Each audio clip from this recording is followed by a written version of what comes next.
Nandito po tayo sa ating pinanganak na kambing. Sa bali po, umanak siya ng 3 noong 26, September 26. Sa bali 1, 2, 3. Naging 4 po siya kasi po yung isang inahin ng manak di po nagpadede.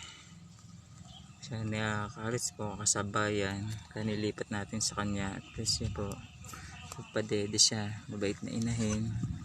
So, maging 4 ako na lang din. Yung anak may naalagaan ngayon. Tapos malalusog naman.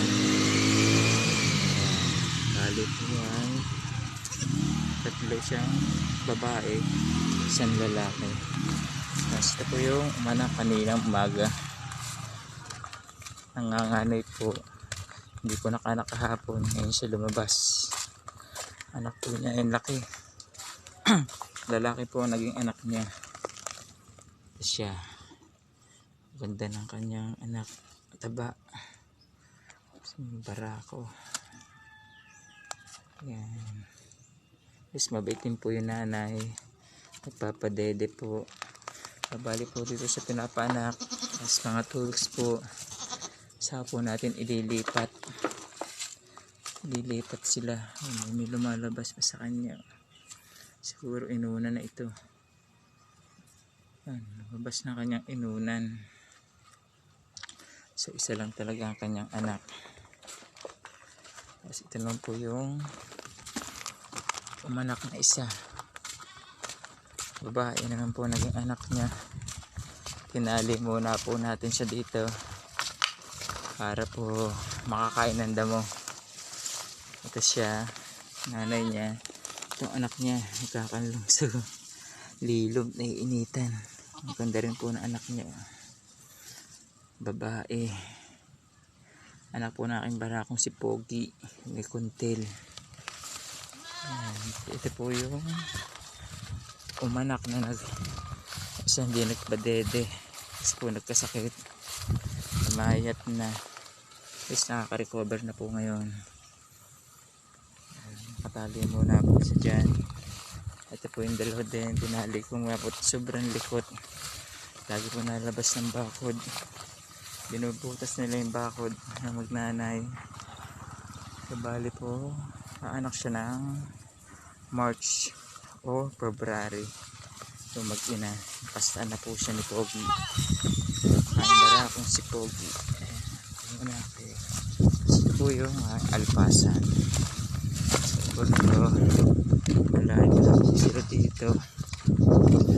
Pinukumpayan lang po natin. Po sila. Yung mga alpas. Kaya nakakagala ng husay. Mga alam po yung iba mga kulit. Binubutas po yung kanilang bakod. Nadaan sa ilalim. Ayun mga kulit po. Pinatali lang natin sa labas. Ayan. Tapos sila. Ayan. So meron ulit po tayong hintayin magdudumalaga. 1, 2. Tapos ito po napastaan na rin siya. Tayo isa. Ito po barako naman to. May iba sa kabila. Parang alpasan. So mga February or March din po anak niya ang dalawang yan. So bali po meron po tayo ulit abangang 4 na inahin na anak. Bali po ay 1 year. Magwa 1 year pa lang po kung may alaga.